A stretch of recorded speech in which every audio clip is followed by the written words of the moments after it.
Ok, Parashat Hashavua, Parashat Bo. Pour ceux qui en doutaient. Alors, donc ça y est, on va sortir d'Égypte. Donc, les 7 premières plaies ont été faites la semaine dernière dans Parashat Vaera. Et il reste 3. Les sauterelles, l'obscurité et la mort des premiers-nés. Donc, comme à chaque fois, Paro reçoit un avertissement de Moshe Rabbeinu. Moshe lui dit, laisse partir mon peuple, let my people go. Et Paro refuse. Donc, ça dure 3 semaines. Moshe l'a averti. Une semaine, Moshe envoie la plaie. Enfin, Hachem envoie la plaie par le biais de Moshe. Et Paro accepte de libérer le peuple. Une fois qu'il voit que ça se calme, il refuse de libérer le peuple. Ainsi de suite, jusqu'à la 9e plaie. La 9e plaie passée, Paro dit à Moshe, je ne veux plus jamais te voir. Si je te revois, je te tue. Moshe lui dit, t'inquiète pas, tu ne me reverras plus. Enfin, si tu vas me revoir, mais c'est toi qui vas... C'est pas ça, Paro. C'est lui qui va chercher Moshe. Et il lui dit, de toute façon, la dernière, c'est la prochaine, c'est la dernière. Makat Bechorot, tous les premiers-nés, vous allez crever. Bye bye. Paro étant un premier-né. Il va pas mourir. Parce qu'il fallait un témoin. Tout ça, et Hachem va le laisser. Il y a un deuxième premier-né qui va pas mourir, c'est sa fille, Bithia, première-née. Mais Hachem ne va pas la tuer parce que Bithia était une tzadékette. On voit de là que c'est pas Stam. Les tzadikim, ils sont sauvés. Ok. Ok. Et là, c'est intéressant. Paro voit qu'en effet la plaie entre en action et il a peur. Parce que Moshe lui a pas dit qu'il va survivre. Donc il a peur, Paro. Il va peut-être mourir. Donc il commence à s'agiter pour aller libérer le Am Israël. Et là, il y a des midrashim intéressants. Il y a des midrashim qui disent que on l'a fait tourner en bourrique. Rashi, il dit, il a été frappé. Parce qu'il ne sait pas où est-ce que Moshe il habite. C'est Moshe le patron. C'est le chef du Am Israël. Donc c'est à lui qu'il faut aller annoncer la libération. Donc il va chercher Moshe. Mais maintenant, il ne sait pas où est-ce qu'il habite Moshe. Donc il va frapper aux portes. Il habite où Moshe? Ils sont où Moshe, Aaron, Moshe, Aaron, Moshe, Aaron. Et c'est écrit, il y a un midrash qui dit que les petits-enfants se sont moqués de Paro. Il y en a un qui l'ont envoyé à gauche, puis ils l'ont renvoyé à droite, puis ils l'ont renvoyé en haut, puis en bas, etc. etc. Ça, c'est Rashi qui rapporte. Alors, je ne sais pas si ce que je vais dire, c'est une marloquette ou si ça se rejoint. Je ne vais pas essayer de développer sur cette différence d'opinion. En y réfléchissant bien, je pense que ça se rejoint. Mais c'est pas très grave. Il y a un Targum Yonatan qui va nous intéresser. Avant de l'introduire, il y a comme ça. Il y a un commentateur sur la Haggadah, enfin, il y a un commentateur général, c'est un Ritva, qui explique beaucoup la Torah, donc le Torah orale surtout, donc tout ce qui est Gemara. C'est un Rishon.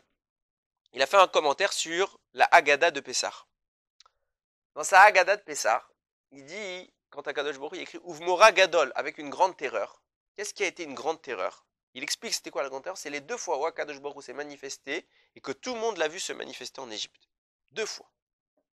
Quand est-ce que c'était ces 2 fois?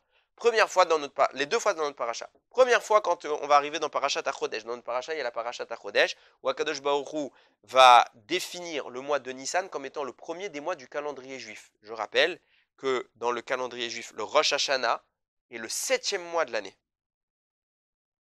D'accord? Tishri, qui est le mois de Rosh Hashanah, c'est pas le premier mois de l'année. C'est le 7e mois de l'année. C'est le mois qui compte les années. C'est Rosh Hashanah, c'est Tishri.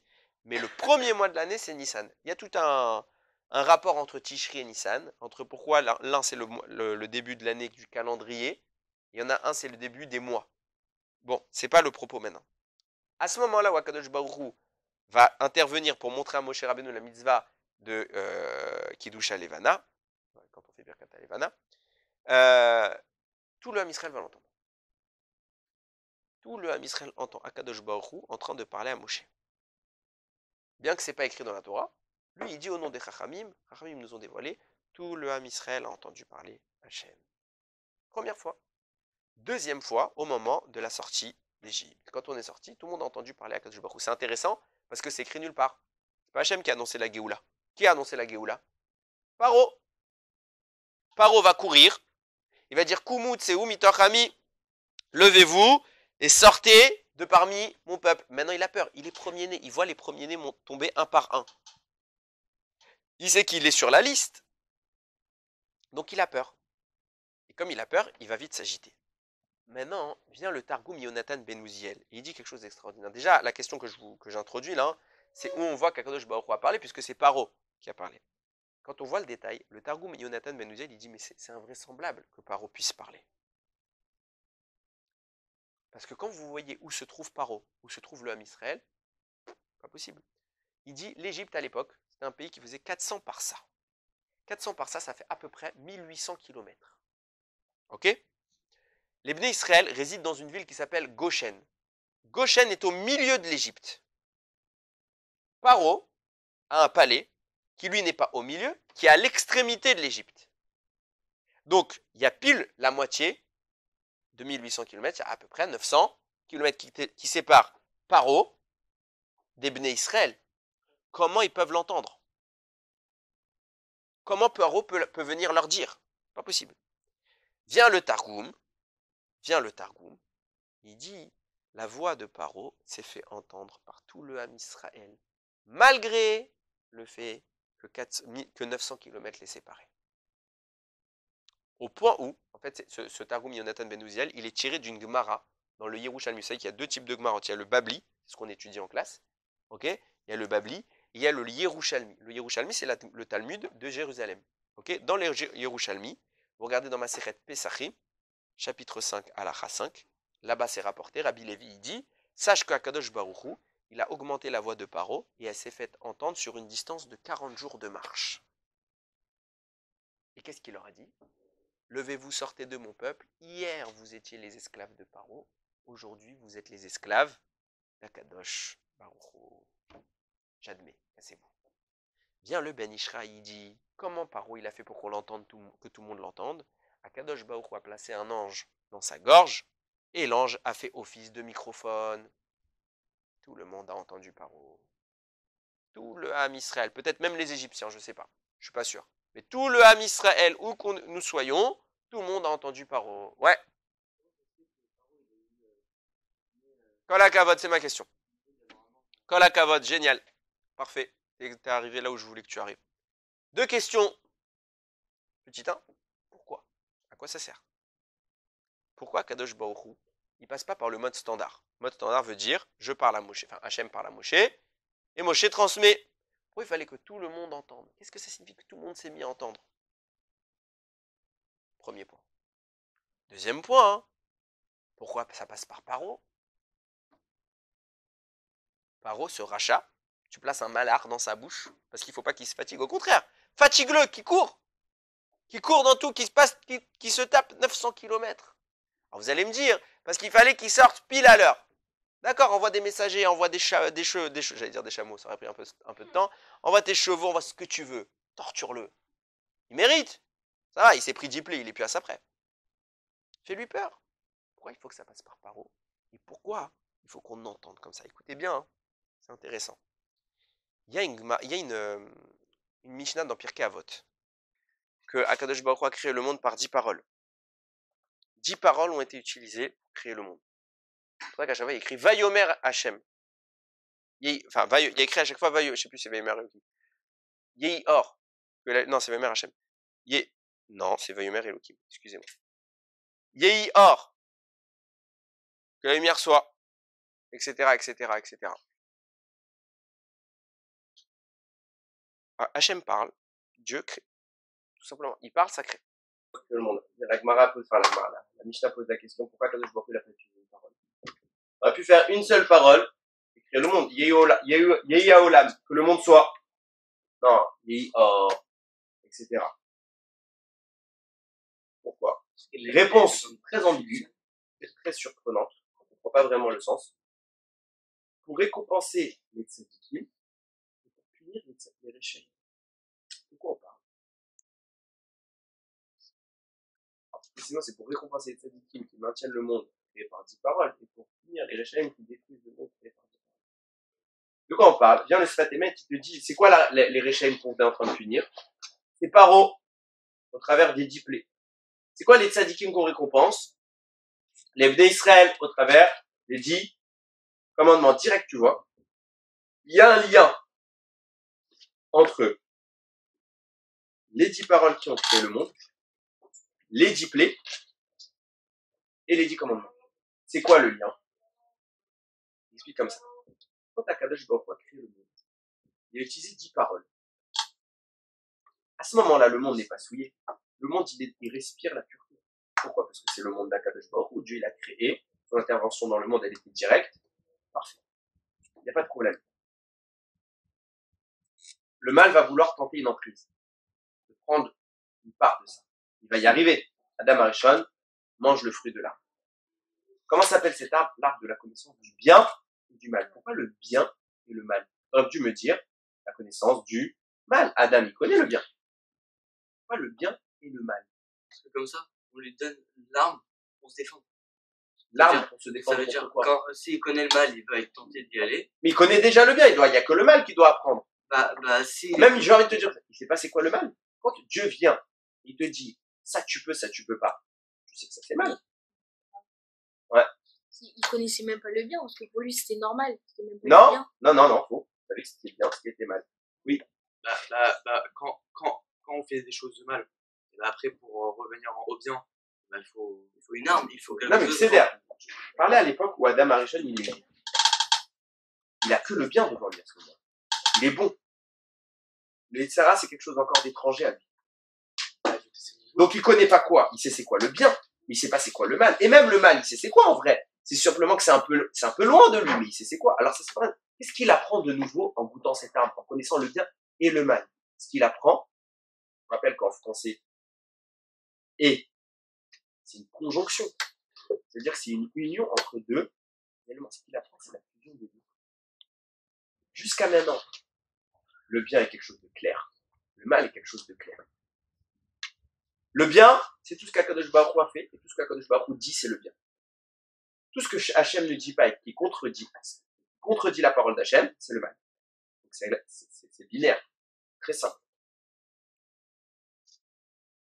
La connaissance du bien et du mal, c'est quand les deux fusionnent.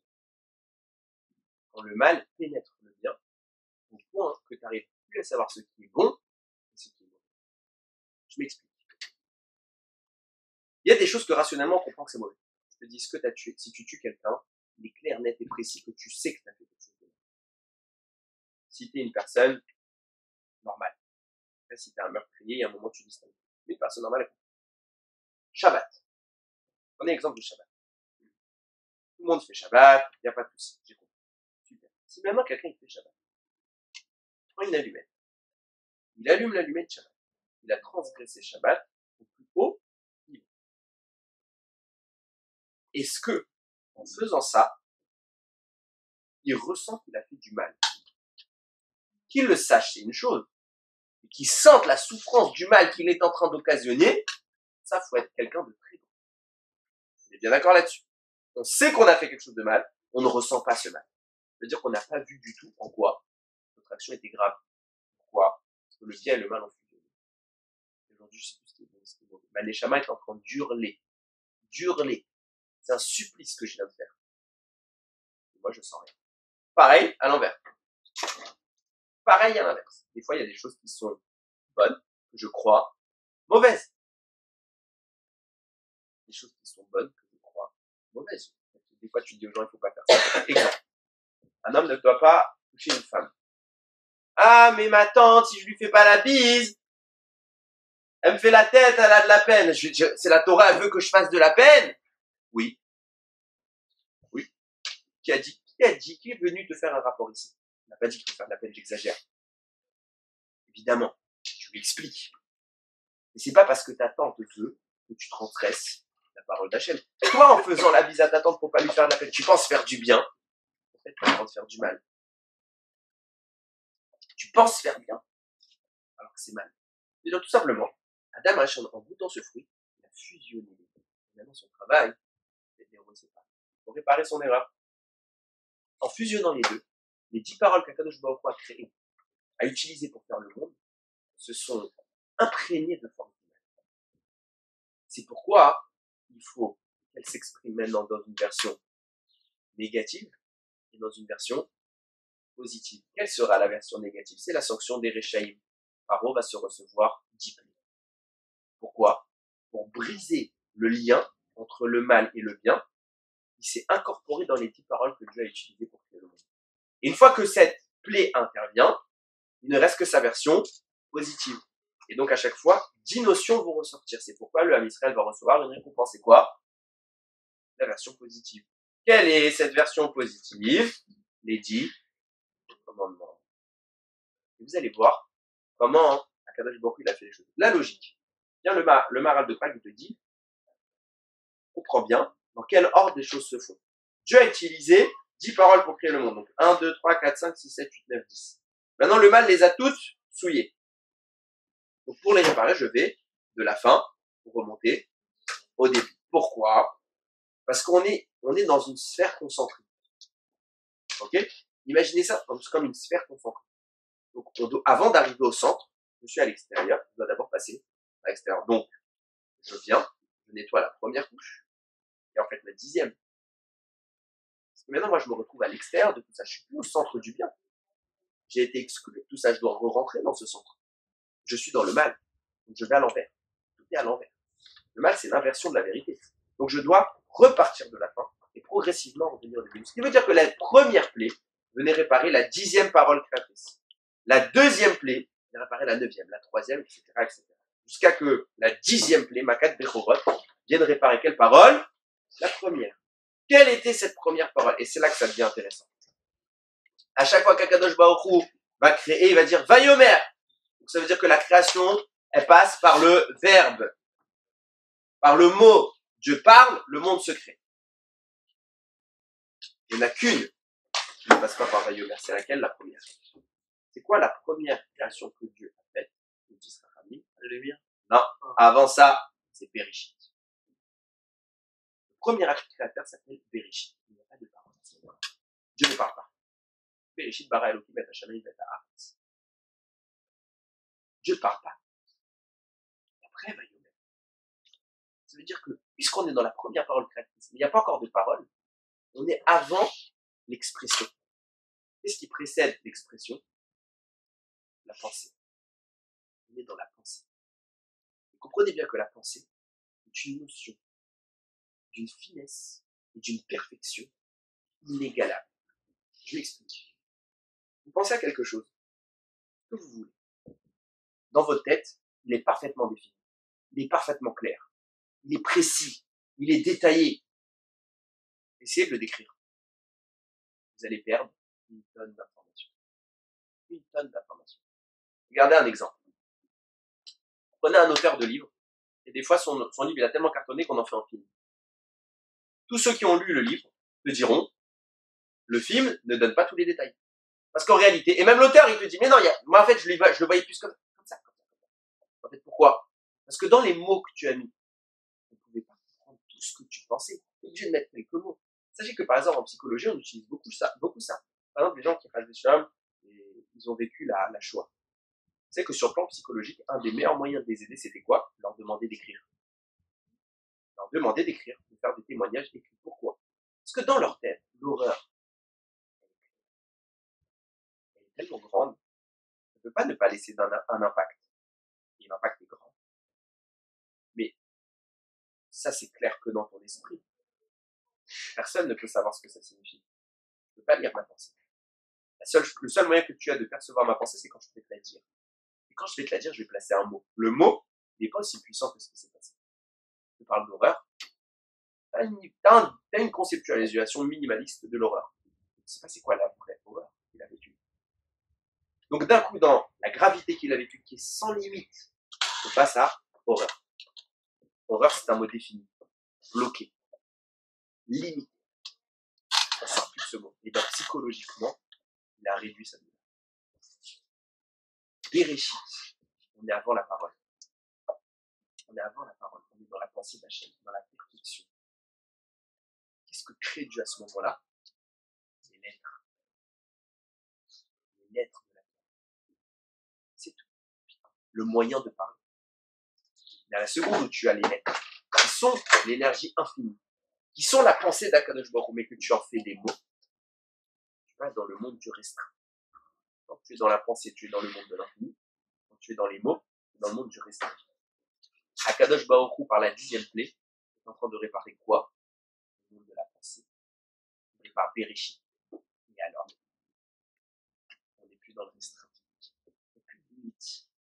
Dieu peut maintenant se manifester de façon ostensible et légale dans le monde sans aucune interférence. Mais il y a une condition sine qua non, c'est quoi? C'est que ces mêmes énergies négatives qui avaient capturé, qui avaient pris en otage la pensée de Bereshit, les 10 paroles créatrices, elles-mêmes admettent et se soumettent à Akadosh Baruch Hu pour dire ce qu'on a capturé, on le libère. C'est pourquoi, au moment de la 10e clé, où on a réparé Bereshit, d'un coup, Dieu intervient, se fait entendre par tout le monde. Où que tu sois, tu l'entends. Parce que tu n'es plus dans les mots, tu n'es plus dans la frontière, dans le limité. C'est pas qu'on entend Dieu parler, on entend Dieu penser. On entend Dieu penser. On perçoit ce qu'il pense. Il n'y a plus besoin de parler. On n'est plus dans l'échange. C'est pas possible. On est dans la perception. C'est pas possible de percevoir la pensée de C'est Dieu comme déjà. si, et c'est Percevoir pourquoi, la pensée de quelqu'un aujourd'hui, c'est exactement, c'est pas possible. Pourquoi? En réalité, la pensée de Dieu, c'est le monde. C'est immédiat. Mais le mal cache cette pensée. Alors évidemment, quand je parle de capter la pensée d'Hachem, je ne parle pas de tout comprendre. Mais, et encore, comme ils nous disent, à cet état de Bereshit, je ne peux pas rentrer trop dans les détails parce que c'est même des choses que j'ai du mal à percevoir. Même pour les expliquer, c'est des choses que tu lis, il faut beaucoup de temps pour que ça soit à maturité dans ta tête. Mais les Tramim te disent, au moment de Bereshit, on est dans les secrets des secrets. On est dans tous les secrets de la Torah. Et la Torah, c'est la pensée profonde d'Hachem. Donc on est dans la pensée profonde d'Akadosh Baruch qui s'exprime dans le monde.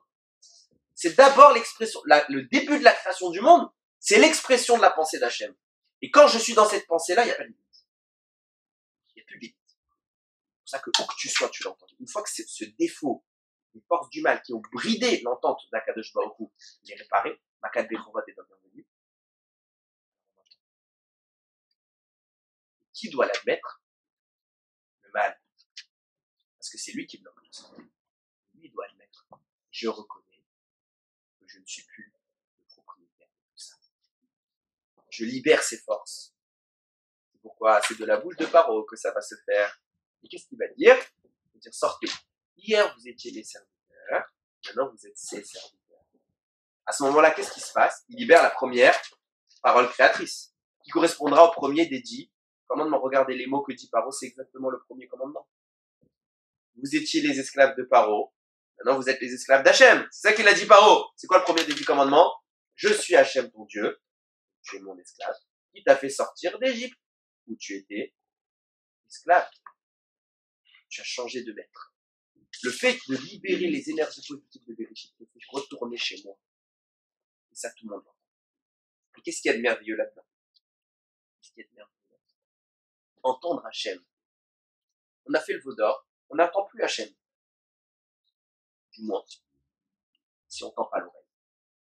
Parce qu'il y a eu une différence entre la période de l'Égypte et on a été dans la faute d'Adam Arishon. Et la période où on est encore dans cette faute, mais qui est passée par celle du veau d'or, c'est qu'entre les deux, il y a eu la Torah. Et Dieu a écrit sa pensée. Dieu a écrit sa pensée. On a la capacité d'entendre Dieu. Alors, pas de façon naturelle. Pas comme quand on était en Égypte. Quand on était en Égypte, et que Dieu s'est fait entendre pour la première fois, comme au moment du Har Sinaï, et puis que la voix d'Hachem ne s'arrêtait pas. Où que tu sois, tu l'entends. C'est-à-dire que quand vous m'entendez, celui qui est devant m'entend mieux que celui qui est derrière.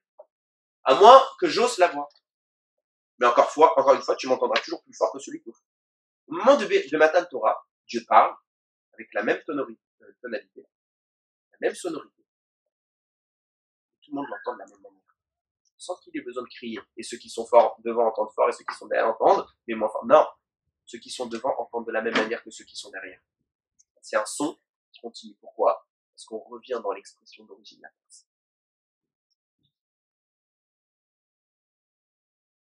Il est possible d'entendre Dieu. Comment? Pas tu vas l'entendre. Tu vas le concevoir. Tu vas le comprendre. Il y a un moment où tu ressens le mal, même si le bien et le mal sont encore aujourd'hui mélangés. Il y a un moment, je peux vous garantir tout à l'heure, c'était un faux exemple que je vous ai donné. C'était un faux exemple. Je vous ai dit d'allumer une allumette. Vous ne sentez pas que vous avez fait du mal. C'est faux. c'est possible de sentir que vous avez fait du mal. Tout dépend de ta capacité à comprendre. Plus tu vas comprendre, plus tu vas ressentir et entendre sa présence, sa pensée, tu vas savoir que c'est mal. Mais naturellement, sans explication. Sans explication. Quelqu'un qui est vraiment investi dans une mitzvah, tout de suite elle devient importante. Je vous donne un exemple tout bête. Plus vous allez vous investir dans quelque chose, plus ça va avoir de l'importance. Exemple peut-être tout bête, en fait, Kriyat Torah, il y a des gens qui respectent une règle et il y a des gens qui la respectent pas trop. Normalement, il y a une règle de lecture, c'est l'accent tonique. Ce qu'on appelle milera, miléel. Normalement, est-ce que tu mets l'intonation sur le début de la lettre, du mot, pardon, ou la fin du mot? Par exemple, haaretz. Est-ce que je dis haaretz, termine longtemps sur et, ou haaretz? Ça dépend. Ok? Par exemple, quand on entend haaretz, normalement, c'est sur haaretz. On reste sur le début du mot. Ceux qui font, il y a des gens qui font la Kriyat Torah, ils font pas trop attention à ça. Eux, ils te disent, je m'en fiche, ça va, tant que je fais pas de faute. Mais le type qui s'est investi dans ça, quand il entend que tu respectes pas cette règle, pour lui, c'est une horreur. Pourquoi? Parce que lui, il a compris. Et pour lui, c'est grave. Quand tu t'investis dans quelque chose, tu commences à entendre Hachem. Investis-toi dans Shabbat, tu ressentiras que Shabbat c'est bien ou c'est mal. Investis-toi dans la Torah, tu verras que le bitul Torah est une horreur. La seule question que l'on va se poser, est-ce qu'on écoute? Si tu écoutes, tu entends la il n'y a pas de doute. Baruch Adonai Leolam. Amen et Amen.